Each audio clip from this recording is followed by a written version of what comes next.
ജനിക്കണം. You must be born again.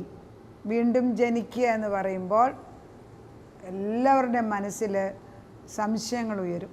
എങ്ങനെയാണ്, നമ്മുടെ സഭയിലുണ്ടോ, അതോ സഭകൾ പെന്തക്കോസ്തൽ സഭകൾക്ക് മാത്രമേ ഉള്ളൂ? അത് ആ സത്യം നമ്മൾ മനസ്സിലാക്കണം. വീണ്ടും ജനിക്കുക എന്ന് യേശു ക്രിസ്തു എന്താ ഉദ്ദേശിക്കുന്നതെന്ന് കർത്താവ് കഴിഞ്ഞ ദിവസം പറയിപ്പിച്ച നമ്മൾ ആത്മാവാണ്. ദൈവത്തിനെ ആത്മാവിനും സത്യത്തിലും ആരാധിക്കണം. സത്യത്തിലും ആത്മാവിലും ആരാധിക്കുക എന്ന് പറയുമ്പോൾ ആത്മാവ് ആത്മാവിനോട് റിലേറ്റ് ചെയ്യുകയാണ്. നമ്മളെ ആത്മാവ്, ഇപ്പോൾ ആത്മാവിന് ശരീരമില്ല. അത് ഈ ആത്മാവ് ദൈവ ആത്മാവാണ്, പിശാചും ആത്മാവാണ്.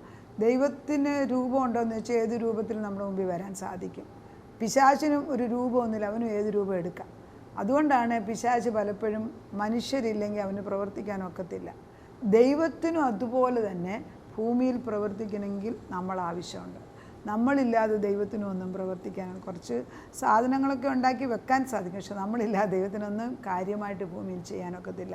അപ്പം നമ്മൾ ആത്മാവാണ് എന്ന് മനസ്സിലാക്കിയാൽ, ആത്മാവിനോട് സംസാരിക്കാൻ തുടങ്ങുമ്പോൾ നമ്മൾ ദിനം പ്രതി ചെയ്യുന്ന കാര്യങ്ങളൊക്കെ വലിയ സ്വർഗമണ്ഡലത്തിൽ വലിയ വിലയുള്ള കാര്യമാണ്. അപ്പോൾ നമ്മൾ ഈ ലോക ജീവിതത്തിൽ ജീവിക്കുമ്പോൾ നമ്മളെ ഏൽപ്പിച്ച ചില ചുമതലകൾ, ഭൂമിയെ നോക്കാനും അതുപോലെ കുടുംബം നോക്കാനും സന്താനപുഷ്ടി ഉണ്ടാകാനും ഒക്കെ നമ്മളെ ഏൽപ്പിച്ച ജോലികളാണ്. അതെല്ലാം നമ്മൾ ക്രമമായിട്ട് ചെയ്യുമ്പം ദൈവത്തിൻ്റെ ആത്മാവിൽ ജീവിക്കുന്നവർക്കൊരു വലിയ സന്തോഷമുണ്ട്. അതിന് എക്സാമ്പിൾ പലപ്പോഴും ഞാൻ കാണുന്ന കത്തോലിക്ക ഫാമിലീസ്, കാത്തലിക് കുടുംബങ്ങൾ കുടുംബത്തിന് വലിയ പ്രസക്തി കൊടുക്കും. അവരൊന്നിച്ചു കൂടും. ഒത്തിരി മക്കളുള്ളതുകൊണ്ട് അവരൊന്നിച്ചു കൂടി സന്തോഷിക്കും. പലപ്പോഴും അവർക്ക് സന്തോഷത്തിന് ഒരു വകയുണ്ട്. കാരണം അവരൊത്തിരി പേരുള്ളതുകൊണ്ട് എന്തെങ്കിലും കുഞ്ഞുങ്ങളുടെ ബാപ്റ്റിസം, മാരേജ്, ഇപ്പോൾ 1ഉം 2ഉം മാത്രമായിട്ടുള്ള ക്രിസ്തീയ ഭവനങ്ങളിൽ പ്രായം ചെന്നവർ മക്കൾ പുറത്തു പോയി പ്രായം ചെന്നവരും പിന്നെ എന്തിനാ അവരൊക്കെ ഒന്നിച്ചു കൂടാനൊരു സാധ്യത പോലും കുറവാണ്. അങ്ങനെ പല കുടുംബങ്ങളിലും ഇപ്പം അപ്പനും അമ്മയും മാത്രമായിട്ട് ജീവിക്കുന്ന ഒരു കാലാവസ്ഥയാണ് നമ്മളിപ്പോൾ കാണുക, അന്തരീക്ഷം. അത് വളരെ ദുഃഖകരമാണ്. ദൈവം അങ്ങനെയല്ല ഉദ്ദേശിച്ചത്. എന്തെങ്കിലും ആകട്ടെ. വീണ്ടും ജനനം എന്ന് പറയുമ്പം യോഹന്നാൻ്റെ സുവിശേഷം 3-ാം അധ്യായത്തിൽ യേശുക്രിസ്തുവിൻ്റെ അടുക്കൽ നിക്കോദീമോസ് എന്ന് പറയുന്ന ഒരു പ്രമാണി, അതായത് യഹൂദന്മാരുടെ വചനങ്ങളും തോറായും പഠിച്ച ഒരു വ്യക്തിയാണ് വന്നിട്ട് ഈ റബ്ബിക്ക് തോന്നി, അതായത് ഈ നിക്കോദീമോസിന് തോന്നി ഈ യേശു എന്ന് പറയുന്ന ആൾ സാധാരണ ഒരാളല്ല, ദൈവം അയച്ച വ്യക്തിയാണ്. അതുകൊണ്ട് രാത്രിയിൽ വന്ന് കണ്ടിട്ട് യേശുവിനോട് ചോദിക്കുന്നു, ഞാൻ സ്വർഗരാജ്യം ലഭിക്കുവാൻ ദൈവം എന്ത് ചെയ്യണമെന്ന് ചോദിക്കും. സ്വർഗരാജ്യം, അതായത് സ്വർഗത്തിൽ പോകണമെന്ന് എല്ലാവർക്കും ആഗ്രഹമുണ്ട്. അതിനെന്ത് ചെയ്യണമെന്നൊരു ചോദ്യം ചോദിക്കുന്നു. അപ്പം യേശുക്രിസ്തു ഉത്തരം കൊടുക്കുന്നത് അതൊന്നുമല്ല. ദൈവം ഉടനെ ഉത്തരം തിരിച്ചു കൊടുക്കുന്നത്, ആമേൻ ആമേൻ ഞാൻ നിന്നോട് പറയുന്നു, പുതുതായി ജനിച്ചില്ല എങ്കിൽ ദൈവരാജ്യം കാണുവാൻ ആർക്കും കഴിയില്ല എന്നാണ്. സ്വർഗരാജ്യം ചോദിച്ചപ്പം യേശു ഇവിടുന്നോണ്ട് പറയുകയാണ്, നീ പുതുതായി ജനിച്ചെങ്കിൽ. എന്തുകൊണ്ടാണ്? അതായത് സ്വർഗം ആത്മാക്കളുടെയും ദൈവം സൃഷ്ടിച്ചത് ആത്മാക്കളുടെ ഒരു സ്ഥലമാണ്. അവിടെ നമുക്ക് കടന്നു ചെല്ലണമെങ്കിൽ നമ്മൾ പുതു സൃഷ്ടിയാകണം. ഈ ജഡശക്തിയുണ്ട്. ഫ്ലഷ് പ്രോഫിറ്റത്ത് നത്തിങ് എന്ന് പറഞ്ഞല്ലോ. യോഹന്നാന്റെ സുവിശേഷം 6:63 പറഞ്ഞു, ഈ മാംസരക്തങ്ങൾക്ക് സ്വർഗരാജ്യം അവകാശമാക്കാൻ ഒക്കുന്നില്ല എങ്കിൽ, ഈ മാംസരക്തം ഒക്കത്തില്ല എങ്കിൽ വേറൊരു ശരീരം നമുക്ക് ലഭിക്കണം. അതിനുള്ള മുഖാന്തരം, അതിനുള്ള പ്രോട്ടോക്കോള്, അല്ലെ അതിനുള്ള നിയമം ഭൂമിയിൽ തന്നിരിക്കുന്നത് you need to be born again. പുതു സൃഷ്ടിയാകണം. ആകാത്ത ആരെങ്കിലും ഉണ്ടെങ്കിൽ യേശുവിനെ സ്വീകരിക്കുമ്പോൾ നീ പുതു സൃഷ്ടിയാകും. That's a very simple truth. അത് ഇനി അതിനു വേണ്ടി വേറെ ചെയ്യാനുണ്ടോ ഏറ്റു പറയുമ്പോൾ നിമിഷത്തിലായിത്തീരുകയാണ്. യേശു അവരോട് പറയുന്നു, ആമേൻ ആമേൻ ഞാൻ നിങ്ങളോട് വെള്ളത്താലും ആത്മാവിനാലും ജനിച്ചില്ല എങ്കിൽ ദൈവരാജ്യത്തിൽ കടപ്പാൻ ആർക്കും കഴിയത്തില്ല. അപ്പം ദൈവം, യേശു തന്നെ പറയാണ്, നീ വെള്ളത്താലും ആത്മാവിനാലും വീണ്ടും ജനിക്കണം. വെള്ളത്താലെന്ന് പറയുമ്പം അവിടെ സ്നാനത്തെക്കുറിച്ച് തന്നെയാണ് ഉദ്ദേശിക്കുന്നത്.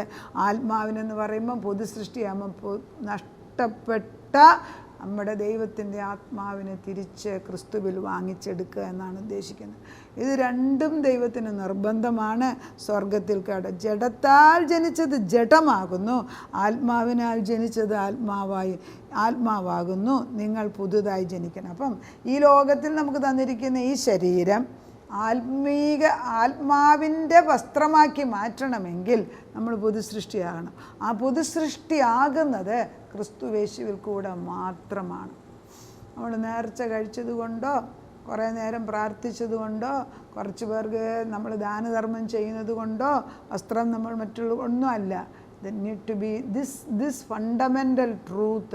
സ്വർഗം നിയോഗിച്ച സത്യം, ഏകസത്യ ദൈവമാവുന്ന പുത്രൻ, ഏകസത്യ ദൈവമായ പിതാവ് അയച്ച പുത്രനെ സ്വീകരിക്കുന്നവന് മാത്രമേ നിത്യജീവമായി ജീവനുള്ളൂ. അവൻ മാത്രമേ ആത്മാവിൽ ജീവിക്കുന്നുള്ളൂ.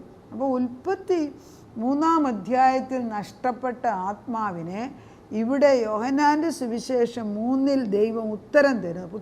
ദൈവപുത്രൻ ഉത്തരം തരുന്നു. when you receive Christ, that's the only way.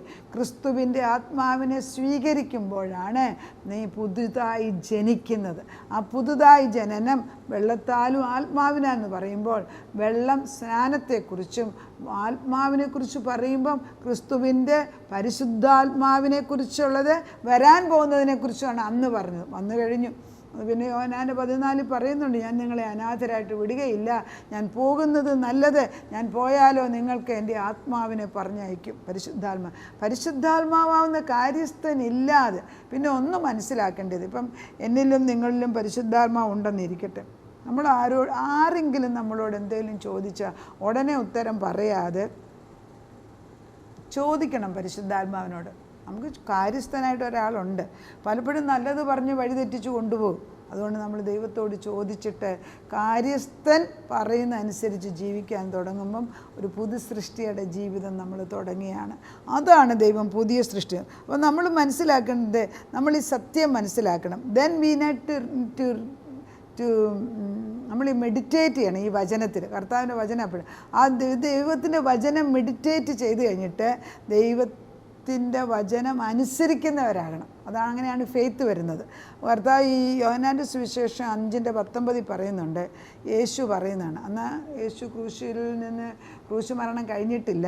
അപ്പോൾ യേശു പറയുന്നത്, യേശു അവരോട് പറയും, ആമേൻ ആമേൻ ഞാൻ നിങ്ങളോട് പറയുന്നു. യോഹന്നാൻ്റെ 5:19 പിതാവ് ചെയ്ത് കാണുന്നതല്ലാതെ പുത്രന് തന്നെ ഒന്നും ചെയ്യുവാൻ കഴിവില്ല. അവൻ ചെയ്യുന്നതെല്ലാം പുത്രനും ഔവണ്ണം തന്നെ ചെയ്യുന്നു. പിതാവും പുത്രനും നമ്മളെ പഠിപ്പിക്കും. അപ്പോൾ യേശു പോലും പറയുകയാണ്, എനിക്ക് സ്വയമേ ഒന്നും ചെയ്യാൻ, കാരണം ആത്മാവിൻ്റെ കണക്ഷനാണ് പിതാവിനോട്. കാരണം പിതാവിൻ്റെ ഉള്ളിൽ നിന്ന് വന്ന ഒരാളാണ് പുത്രൻ. ആ കണക്ഷൻ ഒരിക്കലും മാറിയിട്ടില്ല ദൈവത്തിന്, എക്സെപ്റ്റ് അറ്റ് ദ ക്രോസ്, നമ്മുടെ മനുഷ്യൻ്റെ പാപം ഏറ്റെടുത്ത ആ സമയത്ത്. അല്ലാത്തപ്പോൾ ഒരിക്കലും അത് മാറിയിട്ടില്ല. അപ്പം ആ ദൈവത്തിൻ്റെ ആ ബലമെന്ന് പറയുന്നത് പിതാവിനോടുള്ള അടുപ്പമാണ്. നമ്മുടെ ബലമെന്ന് പറയുന്നത് ക്രിസ്തുവിനോടുള്ള അടുപ്പമാണ്. ക്രിസ്തു വരുമ്പോൾ നമ്മളിൽ ദൈവം പിതാവിനെ നമ്മളെ നേരത്തെ പഠിപ്പിച്ചു. ക്രിസ്തു ഉണ്ടെങ്കിൽ പിതാവുണ്ട്, ക്രിസ്തുവും പിതാവും ഉണ്ടെങ്കിൽ പരിശുദ്ധാത്മാവ് വരും. അപ്പോൾ തൃത്വത്തിൻ്റെ ഉടമസ്ഥരായിട്ട് നമ്മൾ മാറുമ്പോൾ നമ്മളിൽ വ്യത്യാസം വരും. We need to press on, we need to constantly press on this truth. ഈ സത്യം നമ്മളെ പഠിപ്പിക്കണം. അപ്പം നമ്മൾ ഈ വചനം ഇങ്ങനെ പറഞ്ഞുകൊണ്ടിരിക്കുമ്പോഴത്തേക്ക് നമ്മുടെ ചുറ്റുപാടുമുള്ള എയറിന് പോലും ശാന്തത വരും, എയറിന് പോലും സാന്ദ്രത കുറയും. Because the air becomes lighter.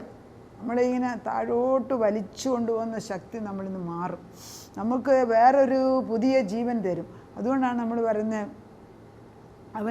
അവനെ നമ്മൾ ക്രിസ്തുവിനെ സ്വീകരിച്ച് അവനിൽ വളരുമ്പോൾ നമ്മൾ കഴുകന്മാരെ പോലെ പറന്നുയരും. നമ്മൾ ആദ്യമേ ഓടുകയും നടക്കുകയും ഒക്കെ ചെയ്യും. അതെല്ലാം കഴിഞ്ഞിട്ട് നമ്മൾ ആ ലെവലിലോട്ട് കയറണം. കഴുകന്മാരെ പോലെ ഉയർന്ന് പറന്ന് ആകാശവിതാനത്തിൽ നിന്നുകൊണ്ട് കണ്ടിട്ട് വേണം ജീവിക്കാൻ. ആ ഉന്നത പദവി ദൈവം നമുക്ക് തന്നിരിക്കുക. You must be born again. വീണ്ടും ജനനം ആത്മാവിലാണ് നേടുന്നത്. അത് ക്രിസ്തുവിൽ കൂടെയാണ്. എങ്ങനെയാണ് വീണ്ടും ജനിക്കുന്നതെന്ന് കർത്താവ് പറയുന്നുണ്ട്.